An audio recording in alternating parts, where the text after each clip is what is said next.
Hi hello welcome back to Salar TV. యాక్చువల్గా నిన్న జగిత్యాలలో కేసీఆర్ గారి భారీ బహిరంగ సభ జరిగింది. యాక్చువల్ ప్రజా గర్జన సభ అని పెట్టారు.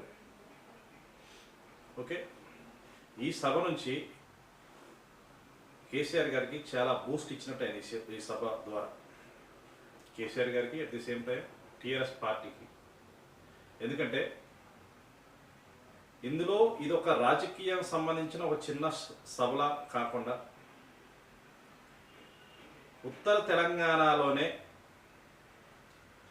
పేరు పెట్టి విమర్శించని ఒక మహానేత, మ్యాక్సిమం 45 years పొలిటికల్ ఎక్స్పీరియన్స్ ఉన్న ఒక సీనియర్ కాంగ్రెస్ పొలిటీషియన్ జీవన్ రెడ్డి గారు. ఏ పొలిటికల్ లీడర్ కూడా విమర్శించని, విమర్శలకి తావు ఇవ్వని చాలా పెద్ద లీడరు జీవన్ రెడ్డి గారు. జగిత్యాలలోనే కాకుండా జగిత్యాల చుట్టుపక్కల కూడా మంచి పేరు తెచ్చుకొని ఒకానొక టైంలో ఎమ్మెల్యేగా ఓడిపోయినప్పుడు మళ్ళీ ఎమ్మెల్సీగా ఇమీడియట్లీ ఎమ్మెల్సీగా గెలిపించి ఆయన్ని మళ్ళీ ఎప్పుడు కూడా ప్రజాసేవలో ఉండే విధంగా ప్రజలు ఆశీర్వదించారు. ప్లస్ ఆయన వచ్చేసి ఎన్టీఆర్ హయాంలో, కాంగ్రెస్ హయాంలో, రాజశేఖర రెడ్డి గారి హయాంలో, ప్లస్ వీళ్ళందరి హయాంలో కూడా మంత్రిగా పనిచేసిన అనుభవం, 45 సంవత్సరాల సుదీర్ఘ రాజకీయ ప్రయాణం, ఎక్కడ కూడా విమర్శలు తావలేనటువంటి ఆయన జీవన శైలి, ఇప్పటికి కూడా ఇంట్లో చెక్క బల్లాలు, చెక్క కుర్చీలను వాడుతూ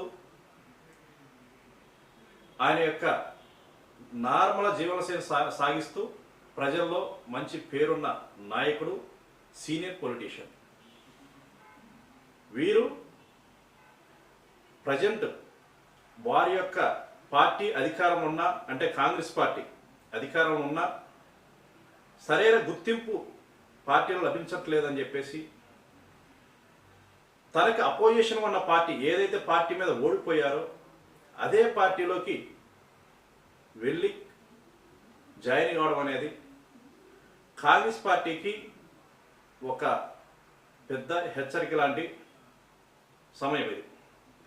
ఎందుకంటే కాంగ్రెస్ పార్టీలో ఉన్న పెద్ద పెద్ద లీడర్లు కూడా ఇక్కడి నుంచి ఆలోచనలో పడే సంఘటన ఇది. అందరినీ కాంగ్రెస్ ప్రజలనే కాదు, రాష్ట్ర ప్రజానికాన్ని కూడా అధికారంలో ఉన్న కాంగ్రెస్ పార్టీలో నుంచి పెద్ద సీనియర్ లీడరు టీఆర్ఎస్ అంటే బీఆర్ఎస్ పార్టీలోకి వెళ్ళడం అనేది అంత ఆషామాషా అనే విషయం కాదు.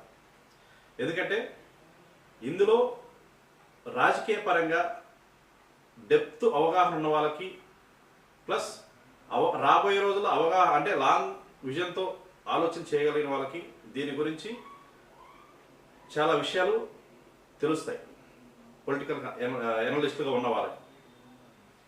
Plus at the same time KCR గారు 1 year తర్వాత మళ్ళీ జగిత్యాల సభతో బయటకు వచ్చారు. ఆయన వస్తున్నారు అంటేనే, కేసీఆర్ అంటేనే ఒక ప్రభంజనం యాక్చువల్గా తెలంగాణ ప్రజల్లో, తెలంగాణ పల్లెల్లో, తెలంగాణ ప్రజానికంలో. ఎందుకంటే తెలంగాణ తెచ్చిన నాయకుడిగా, తెలంగాణని 10 సంవత్సరాలు సీఎంగా పరిపాలించి బంగారు తెలంగాణలా తీర్చిదిద్దే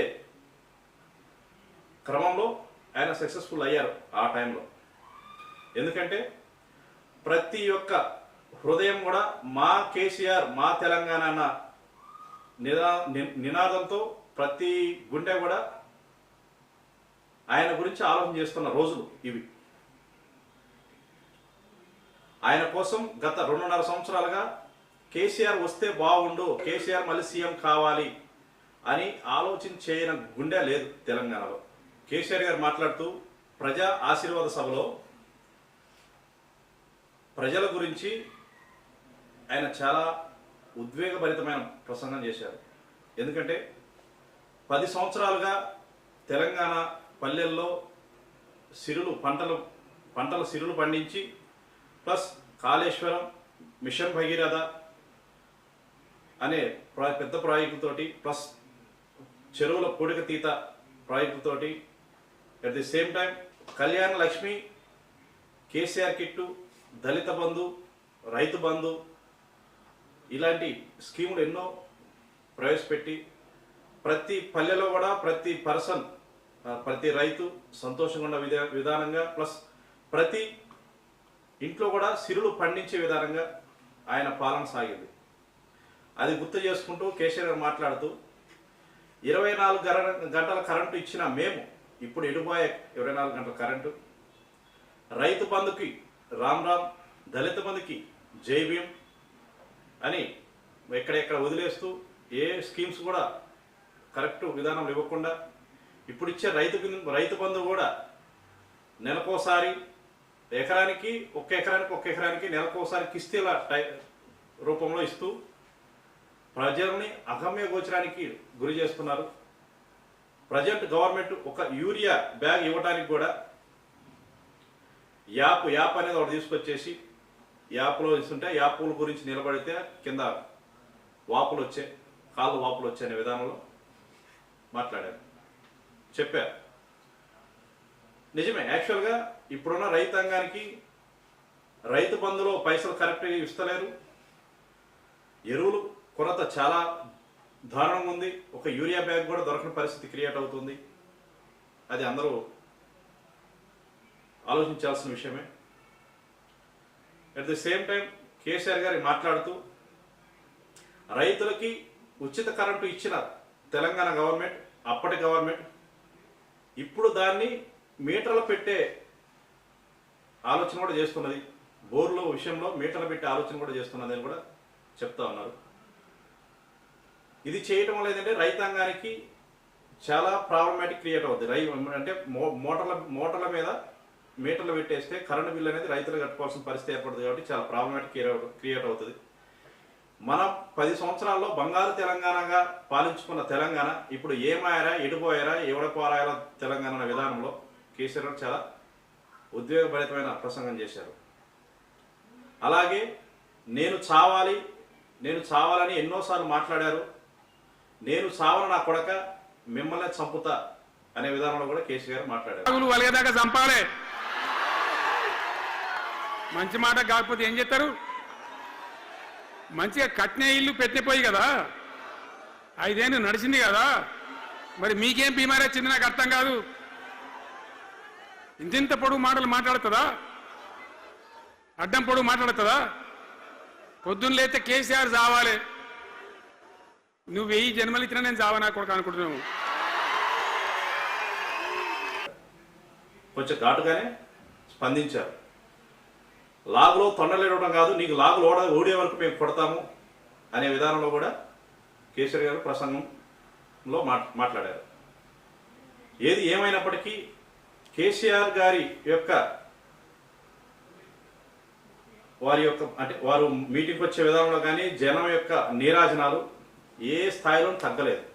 మీటింగ్ నడుస్తున్నంత సేపు జనం ఎక్కడ వాళ్ళు అక్కడ కూర్చొని కేసీఆర్ గారు చెప్పే ప్రతి ప్రసంగాన్ని కూడా క్షుణ్ణంగా వీక్షిస్తూ ఉన్నారు.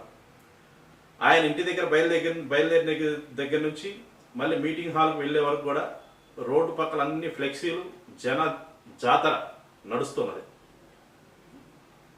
ఈ మీటింగ్లో సారు కారు సర్కారు అనే నినాదంతో ప్రజలు కేసీఆర్గా స్వాగతం పలికారు.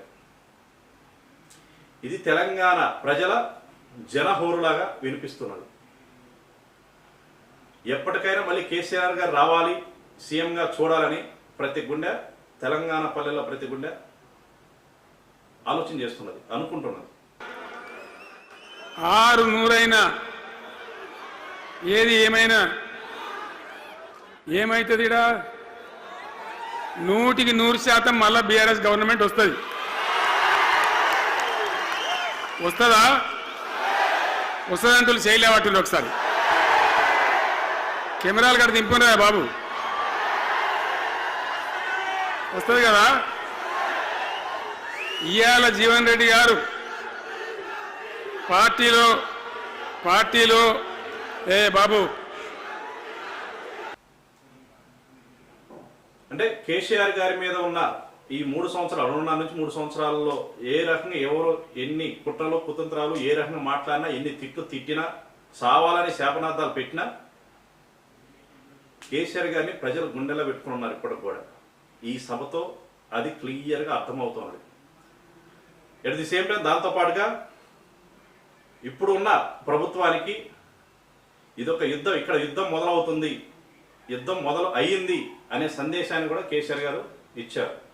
కేసీఆర్ గారు ఇంకో విషయం మాట్లాడుతూ హైదరాబాద్లో హైడ్రా తెచ్చాం, హైడ్రా తెచ్చి హైడ్రాతో ప్రజల్ని భయభ్రాంతులకు గురి చేస్తూ నార్మల్ పీపుల్ కట్టుకున్న ఇల్లుని ప్లస్ వాళ్ళు నివసిస్తున్న ఏరియాలని అంటే కూల్చివేస్తూ అటు ఖమ్మంలో కానీ ఇక్కడ హైదరాబాద్లో హైడ్రా క్రియేట్ చేస్తున్న అన్ని రకాల ప్రాబ్లమ్స్ ప్లస్ హౌసెస్ పడగొట్టడము, షెడ్లు పడగొట్టడము, ఇలాంటి విషయాల్లో హైడ్రా అనేది తీసుకొచ్చి ప్రజలను భయభ్రాంతులకు గురి చేస్తున్నారని చెప్పే విధానంతో పాటు హైదరాబాద్లో హైడ్రా తెచ్చాం, నిజామాబాద్లో నిడ్రా తెస్తాం, జగిత్యాలలో జేడ్రా తెస్తాం అని చెప్పేసి అనొచ్చు రాబోయే రోజుల్లో కాంగ్రెస్ పార్టీ వాళ్ళు. మేము వచ్చిన వెంటనే ఫస్ట్ సంతకం ఆ హైడ్రాని తీసేసే దాని మీద సంతకం పెడతామని చెప్పేసి కేసీఆర్ చాలా ఉద్వేగం అంటే చాలా కోప యొక్క పదజాలంతో ఆయన ప్రసంగించారు. ఇంకా ఈ అందానికి ఒకటి బోడముండ హైడ్రాని తెచ్చిపెట్టింది. దానికి ఆ హైడ్రాకు ఆ పిసిసి ప్రెసిడెంట్ అని ఉంటాడు ఆయన, కాంగ్రెస్ కమిటీ అధ్యక్షుడు, ఆయన నిజామాబాద్లో పోయి చెప్తుండు హైదరాబాద్లో హైడ్రా, నిజామాబాద్ కూడా తెత్తాం బిడ్డ, నిజామాబాద్లో నిడ్రా, రేపు జగిత్యాలలో కూడా జిడ్రా అంటాడు. ఇక అది ఏం కావాలి, మొత్తం పేదలు కొంపలని కూల్చుడేనా? కేసీఆర్ రాజ్యానికి వచ్చినప్పుడు 3.5 లక్షల మందికి పేదలు ఎక్కడ ఉన్నారో అక్కడనే పట్టాలు ఇచ్చినాం.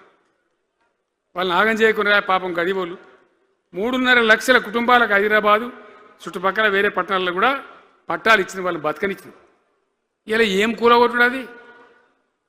పుస్తకాలు కూడా తీసుకుని పోరాలు చదువుకునేటి అంతే గిరితమా? నేను ఒక్కటే మాట మనవి చేస్తా ఉన్నా, గ్యారంటీగా బీఆర్ఎస్ గవర్నమెంట్ వచ్చేది ఖాయం. మొట్టమొదటి రోజుల్నే ఈ హైడ్రా అంటోని ఎత్తి అవతల వరేస్తామని చెప్పి నేను మనవి చేస్తా ఉన్నా. అట్లే కాకుండా హైడ్రా అనే దాన్ని తీసుకొచ్చి మూసీ నదిని సుందరీకరణం చేస్తాము అని చెప్పేసి 1500 ఇల్లులు కూలగొట్టేదానికి మీరు ప్రయత్నం చేస్తున్నారు. ప్రజల ఘోషను మీరు పట్టించుకోవట్లేదు, ప్రజల యొక్క ఆలోచన విధానం మీరు పట్టించుకోవట్లేదు. ప్రజలని ఏ కాడికి కూడా మీరు హింసించే పాలన క్రియేట్ చేస్తున్నారు. ఇది ప్రజాపాలన కాదు, ప్రజల గొంతు కోసే పాలన అని చెప్పేసి కేసీఆర్ మాట్లాడుతూ ఉన్నారు. కాబట్టి ఈ యొక్క హైడ్రా అనే కాన్సెప్ట్ని మేము ప్రభుత్వంలోకి రాగానే ఇమీడియట్లీ మేము ఫస్ట్ సంతకం దాని మీద పెడతామని కూడా కేసీఆర్ మాట్లాడుతున్నాం. ఏది ఏమైనప్పటికీ కేసీఆర్ని చూడగానే ప్రజల్లో ఒక ధైర్యము, ప్రజల్లో మళ్ళీ టీఆర్ఎస్ ప్రభుత్వమే రావాలనే ఒక ఆకాంక్ష, ప్రజల్లో సారు కారు సర్కారు ప్రభుత్వం రావాలని నినాదం చేస్తూ ఆయనకి బ్రహ్మరథం పడుతున్నారు తెలంగాణ ప్రజానికం.